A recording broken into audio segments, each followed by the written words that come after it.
On the broadcast tonight, another record-breaking export tally for Asia's fourth largest economy last month, beating expectations to set a record, and the manufacturing sector had its best month in 5. This affirming a nascent global recovery and improving the prospects for sustained growth.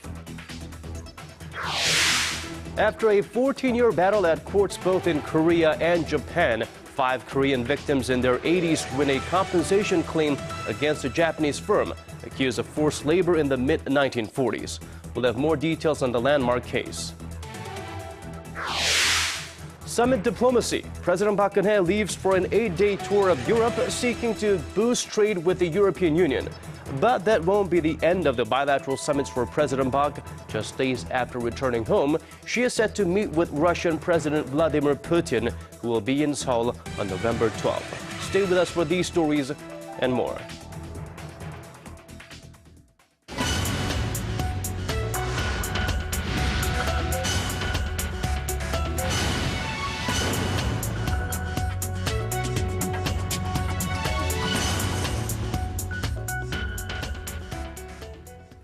It is 10 a.m. in Paris, 1 p.m. in Moscow, and 6 on a Friday evening here in Seoul. Welcome to Early Edition at 6. I'm Moon Geunhye. And I'm Daniel Chan. Thank you for joining us. We begin with some upbeat news for the Korean economy. Right, Korea's monthly exports topped $50 billion for the first time in October, raising expectations for a stronger than expected economic recovery in the coming months. Our Hwang Ji-hye has the details. Korea's trade ministry said Friday that the nation's exports hit a record high $50.5 billion last month, up 7.3% from a year earlier. The previous monthly record was $49 billion posted in July 2011. The ministry attributes the record month to a surge in shipments to the United States and the European Union. With demand recovering in advanced nations, Korea's exports are expected to keep growing in the coming months. By sector, exports of information technology products such as semiconductors and mobile phones led the way in October. Outbound shipments of automobiles also grew significantly by over 20% after production at Hyundai Motor and Kia Motors normalized following partial strikes in September. Imports also rose by around 5% to $45.6 billion, making for a trade surplus of over $4.8 billion last month. October marks the 21st straight month in which Korea has posted a trade surplus, bolstering expectations that the Korean economy is on the path to gradual recovery. Korea's rising exports will boost domestic demand and the number of jobs, which will contribute to the Korean economy's recovery in the fourth quarter. The central bank said last week that the nation's economy grew 3.3% in the third quarter of this year from a year earlier, the fastest pace of expansion in nearly 2 years. Despite the rosy outlook, the Trade Ministry cited the U.S. budget standoff and the Fed's planned tapering of its bond-buying stimulus program as major uncertainties that could have a negative impact on the nation's exports. Hwang Ji-hye, Arirang News.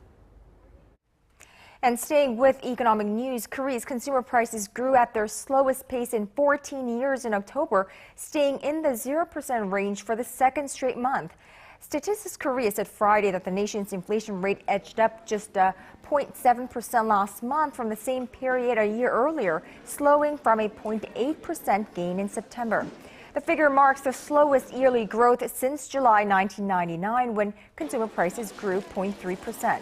The statistics agency attributed the slowed growth to a drop in the prices of farming and petroleum products. The International Monetary Fund has decided to maintain its growth outlook for Korea for 2014 at 3.7%. The announcement came at the end of a 2-week-long meeting between officials from the Korean government and the IMF, who came to Seoul to assess the nation's economic conditions. Here's Arirang News' Yoo with more. IMF officials say Korea has weathered the recent global uncertainties and financial turmoil relatively well. and is really well positioned to both benefit from the global recovery, but also withstand any further turmoil or uncertainty coming from the global environment. And that reflects its strong fundamentals and skilled policy making. Isabel Mateos Ilago, the assistant director of the IMF's Asia-Pacific Department, led the team of officials who met with key financial and economic policymakers in Korea over the past 2 weeks to assess Korea's economic health. Speaking at a press briefing on Friday, she said Korea will achieve 2.8% GDP growth this year and 3.7% growth in 2014. She says the numbers, which went unchanged from previous IMF forecasts, reflect Korea's stability in the financial sector, with banks now less vulnerable to external liquidity shocks. However, in the longer term, she says, Korea will still face some challenging tasks at home, with rising corporate and household debt heavily weighing down the domestic economy. We are somewhat less optimistic, however, about growth prospects in the longer run, given the relatively weak momentum of domestic demand, which will imply continued heavy reliance on net export on the one hand, and then given on the other hand the pressures from rapid population aging, which will push down potential growth. To fight against such possibilities, the team concluded that Korea needs to prioritize its policies on boosting domestic demand and increasing the level of income growth. Yuri-an, Arirang News. President Park Geunhye will embark on an 8-day trip to 3 European countries, France, Britain, and Belgium on Saturday. Our presidential office correspondent Oh Jin-joo tells us about the president's goals for the trip. The focus of President Park's trip to Europe will be strengthening cooperation with European countries in the areas of creative economy and finance. Korea sees Britain as having the most potential for cooperative projects given its strong financial sector. Senior Presidential Secretary for Economic Affairs Cho Won-dong told reporters that a large number of MOUs are currently being discussed with Britain, including one on setting up a Consumer Financial Protection Bureau in Korea and another on cooperation between the financial watchdogs of the two nations. In addition, the Korea Development Bank and a British venture capital company are expected to sign an MOU during President Park's state visit to Britain, opening the doors for Korean venture firms to garner investment from that country. President Park also aims to pave the way for Korean companies seeking to participate in joint projects with France when entering third markets such as Africa and Russia. The presidential office of Cheongwon said that Korea and France will discuss ways to work together to lay a foundation for a creative economy in Korea based on the European country's advanced technology and cultural content. They will also discuss cooperation on a series of mega energy projects. During her 8-day trip to France, Britain, and Belgium, President Park is scheduled to hold bilateral talks with French President François Hollande, British Prime Minister David Cameron, Belgian Prime Minister Elio Di Rupo, and the presidents of the EU Commission and European Council. She will also meet with Queen Elizabeth II and Belgium's King Felipe. In addition to reprising her sales diplomacy approach to her talks with European leaders, President Park is expected to engage in soft diplomacy to connect with the European people. She'll be attending Korean drama and film events during her trip and will tour a university in London. Oh Jin-joo, Arirang News. Russian President Vladimir Putin will visit Korea for 2 days later this month, becoming the first leader among the 4 major countries neighboring Korea to visit Seoul in the Park Geunhye administration. The presidential office of Cheongwon announced Friday that the 2 leaders would meet over 2 days starting November 12th. During the talks, they are expected to seek ways to further develop their political and economic ties and discuss ways to maintain peace and stability on the Korean Peninsula and Northeast Asia. This is the second bilateral summit between the 2 leaders, following their first on the sidelines of the G20 Leaders Summit in St. Petersburg in September. And the South Korean military took another step toward its planned purchase of 4 spy drones from the United States, which would boost its capability to conduct surveillance on North Korea. An official from the Defense Acquisition Program Administration said Friday Korea would make a final decision on the purchase of the 4 Global Hawks from Northrop Grumman Upon receipt of a formal letter from the U.S., Korea received preliminary approval for the purchase in April. The drones will fit into South Korea's so-called kill chain defense system, designed to shield against North Korea's evolving missile capacity and launch preemptive attacks. Seoul prosecutors have raided the office of KT Corporation, Korea's second largest mobile carrier, as part of an ongoing investigation into allegations of malfeasance by the firm's chairman Lee Seok-chae. Now, he's charged with breach of duty for allegedly creating slush funds and making personal investments that cost the firm millions of dollars in losses. Investigators raided KT's headquarters in Geunhye province as well as its offices in Seocho district on Thursday and Friday, combing through hard disks and internal documents.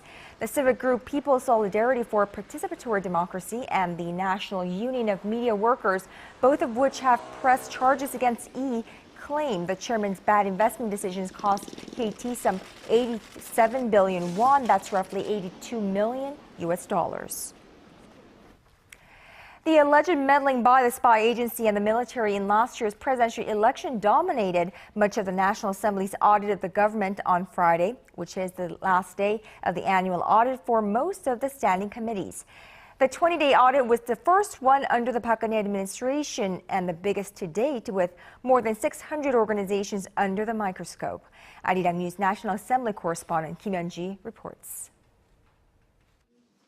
The Judiciary and Defense Committees on Friday focused on fresh allegations that the National Intelligence Service and the military's Cyber Warfare Command Unit launched an extensive online smear campaign against opposition candidates before the presidential election last December. The scandal has captured Korean politics and widened into a broader debate about the legitimacy of last year's presidential election. During the Judiciary Committee's audit session, opposition lawmakers accused the Justice Minister of putting pressure on the prosecutors investigating the case, while ruling party lawmakers said the opposition is making the issue bigger than it really is. Justice Minister Hwang pledged to do his part to clear up any remaining suspicions surrounding the case, while denying the accusation that he used his influence to pressure prosecutors. At the Defense Committee's audit session, Defense Minister Kim Kwan-jin promised to complete the military's ongoing investigation into the allegations against the Cyber Command Unit and protect the political neutrality of the military. He asked lawmakers to refrain from making this a political issue, saying that doing so would put South Korea's cybersecurity at risk. Now that the audit is practically over for most standing committees, lawmakers are expected to begin reviewing pending bills and next year's budget starting next week. But the wide gap between them suggests that they may have difficulty carrying out any legislative activity in the remaining weeks of this parliamentary session, which ends in December. As they wrap up the audit, the ruling Saenuri Party said the rival parties must all move on from the spy agency scandal in order to take care of more pressing livelihood issues. The main opposition Democratic Party disagreed, saying that ensuring democracy and bringing stability to the political arena are some of the most pressing issues they must address. Kim Hyun-ji, Arirang News. Seoul's foreign ministry has demanded that Japan delete a video posted on a government website claiming ownership of Korea's easternmost Dokdo Islets. In an official statement on Friday, South Korean Foreign Ministry spokesperson Cho Tae-young said that Seoul strongly protests the production and dissemination of the 2-minute English language clip and demands that Tokyo take it down immediately. The video, which claims that Japan gained sovereignty over the rocky islets in the 17th century, has been posted on the official website of Japan's foreign ministry as well as on YouTube. Staying in Japan, radioactive cesium has been detected in some of Korea's stock feeds imported from Japan. Up to 1.4 becquerels of cesium were detected in some 700 tons of feed for cultured fish, while levels as high as 2.3 becquerels were found in more than 85 tons of assorted feed for livestock. About 10,000 tons of different types of feeds are estimated to have been distributed so far nationwide. The Korean government has banned seafood imports from Fukushima and nearby prefectures, but has loose regulations on stock feed imports from those areas. Experts warn that although the detected amounts fall under the government's safety levels, The situation could change if fish and livestock continue to consume the cesium-tainted feed.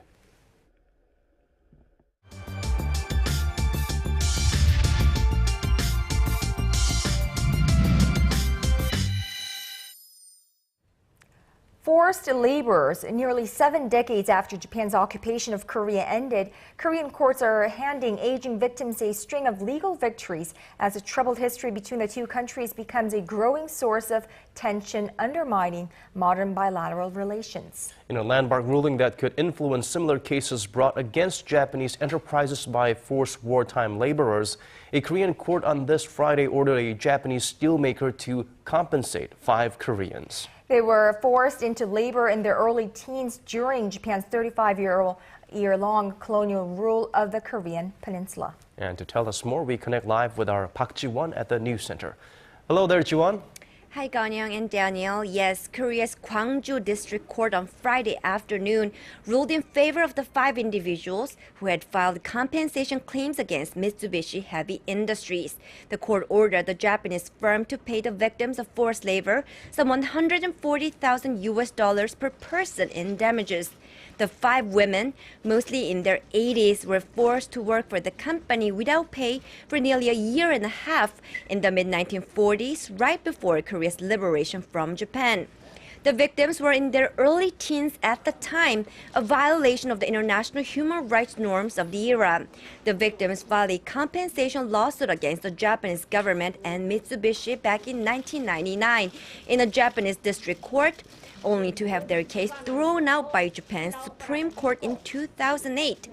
Well, at the time, the Japanese court said individual compensation claims had already been settled in Japan's reparations package of $800 million to Korea in 1965, when the two countries restored diplomatic relations. However, Korea's Supreme Court ruled last year that the reparations deal does not preclude individuals from claiming damages. So these 5 victims finally received a winning verdict in a Korean court on Friday, 14 years after filing their compensation lawsuit against the Japanese firm. Right, Ji-won. However, this isn't the only case surrounding Koreans forced into labor during Japan's colonization of the peninsula. Now, other cases are still pending in Korean courts. Am I correct? Yes, Geunhye. Well, actually, this is the 3rd case in which victims of forced labor have won compensation claims against Japanese firms in a Korean court, where earlier this year, the Seoul High Court ruled in favor of 4 other forced laborers and ordered Nippon Steel and Shumimoto Metal Corporation, previously known as Nippon Steel Corporation, to pay 4 former workers 100 million won, or about $94,000 each in wages and damages. In the same month of July, the Busan High Court ruled in favor of 5 other victims of forced labor in their compensation claims against Mitsubishi Heavy Industries. Well, however, the Japanese firm have appealed those rulings, and Korea's Supreme Court is still reviewing the cases.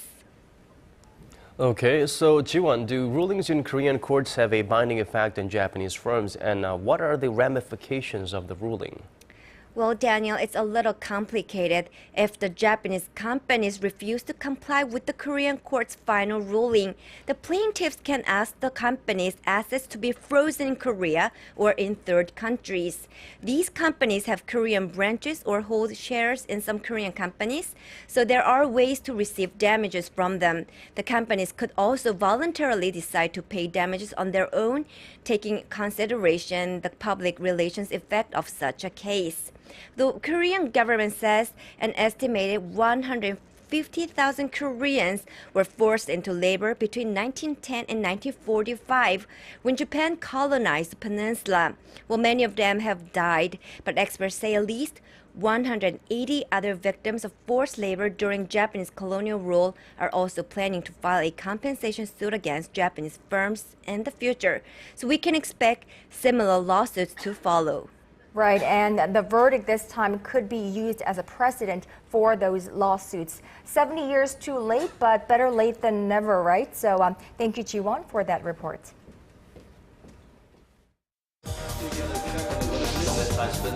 Digging deeper, getting to the bottom of stories that impact your life. Geunhye plans to visit expert. Talking with you on air and online.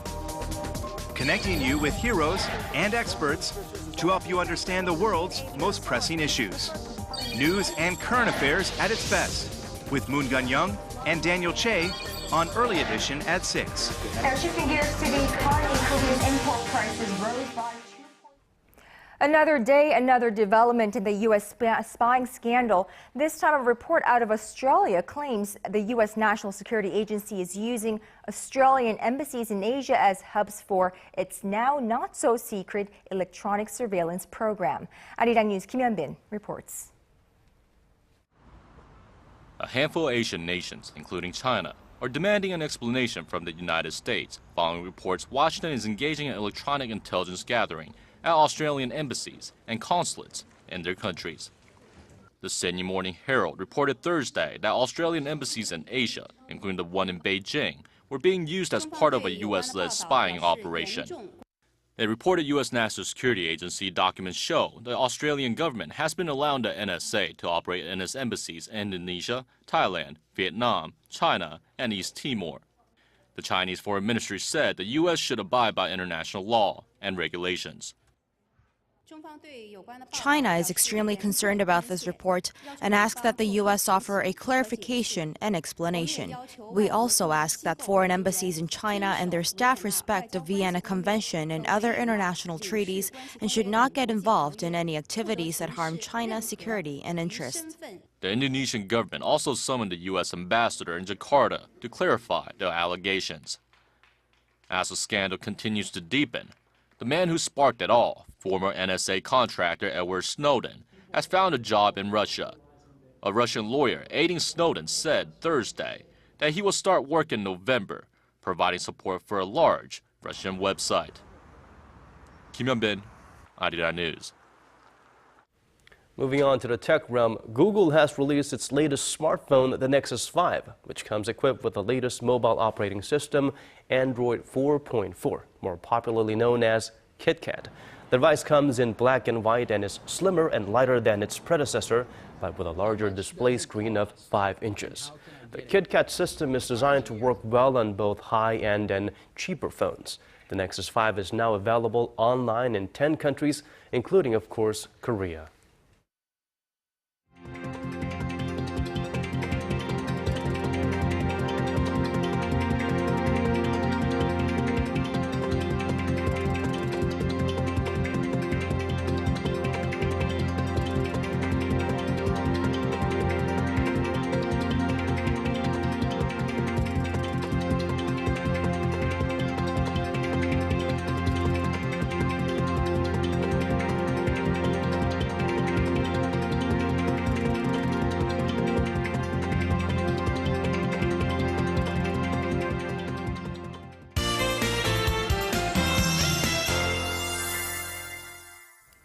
And time now to find out the weather conditions. And for that, let's head over to our Kim Bo-kyung, who's standing by at the Arirang Weather Center. So Bo-kyung, the final game, the very final game of the Korean series got underway just now at 6 p.m.